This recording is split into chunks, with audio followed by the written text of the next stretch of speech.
नमस्कार दोस्तों, आज हम बात करने वाले हैं चूहों के एकमात्र मंदिर के बारे में जो राजस्थान के देशनोक कस्बे में स्थित है। हम बात कर रहे हैं करनी माता मंदिर के बारे में। शायद करनी माता की वजह से ही इस जगह को देश की नाक यानी देशनोक कहा जाता है। यह मंदिर करीब 20,000 चूहों के लिए प्रसिद्ध है। यहाँ चूहों को पवित्र माना जाता है और उन्हें काबा कहा जाता है। इस भव्य मंदिर को 19वीं सदी में बीकानेर के शासक महाराजा गंगा सिंह ने बनवाया था। इस मंदिर का मुख्य द्वार चांदी से बना हुआ है जो इसे और भी भव्य बनाता है। मंदिर में इतने सारे चूहे होने के बाद भी उनसे ना तो दुर्गंध आती है और ना ही वे किसी को कोई नुकसान पहुंचाते हैं। करणी माता का जन्म चारण कुल में सुआब गांव में हुआ और उनके बचपन का नाम रिद्धि बाई था। विवाह होने के बाद माता का सांसारिक मोह माया से लगाव छूट गया और उन्होंने तपस्वी का जीवन जीते हुए लोगों की सेवा की।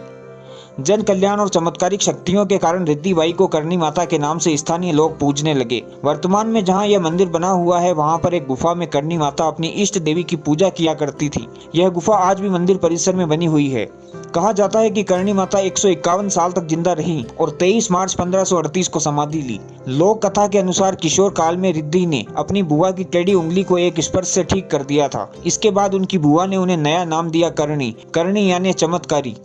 करणी माता के पिता मेहाजी ने उनकी शादी साठी का गांव के दीपोजी चारण से कर दी। शादी के बाद करणी माता ने साफ कर दिया कि उनकी शादी में कोई दिलचस्पी नहीं है और खुद को गृहस्थ जीवन से अलग रखा। उस दौरान मारवाड़ में भयंकर अकाल पड़ा और दीपोजी ने अपनी और अपने मवेशियों की जिंदगी बचाने के लिए मारवाड़ से जांगलू की तरफ रुख किया। यहाँ के एक गाँव में उन्होंने डेरा डाल दिया। उस समय तक राव चुंडा मारे जा चुके थे और उनके बेटे कान्हा का शासन इस इलाके में चलता था। दीपोजी और करणी ने जांगलू के एक गाँव में डेरा डाल दिया। यहाँ कान्हा के कुछ सैनिकों ने करणी और उसके मवेशियों को पानी पीने से रोक दिया। जब यह खबर राव रिडमल को लगी तो करणी और दीपोजी के पास आकर उन्होंने पास ही के गांव के बीड़ के गोचर में चलने के लिए कहा।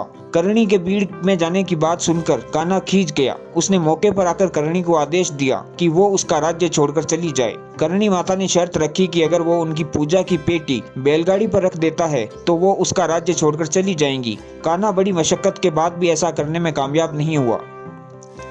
कान्हा इससे और गुस्सा हो गया और उसने करणी को ललकारते हुए पूछा कि वो जादू ही दिखा रही है तो बताए कि वो कब मरेगा। करणी ने उसे चेताया कि उसकी जिंदगी महज 1 साल और बची है। इसके बाद करणी ने जमीन पर एक लीक खींची और कान्हा को कहा कि यह लीक ही उसकी जीवन रेखा है, अगर वो इसे पार करेगा तो मारा जाएगा। कहते हैं कि कान्हा ने तमाम चेतावनी के बावजूद ऐसा करने का साहस किया और मारा गया। इसके बाद माँ करणी ने कान्हा के छोटे भाई रिडमल को जांगलू का राजा घोषित कर दिया। यही रिडमल राव जोधा के पिता थे। इस घटना ने करणी को साधारण महिला से एक आध्यात्मिक गुरु के तौर पर स्थापित कर दिया और लोग उन्हें करणी माता के रूप में पूजने लगे। आज के वीडियो में बस इतना ही। जानकारी अच्छी लगी हो तो चैनल को सब्सक्राइब करें। मिलते हैं अगले वीडियो में।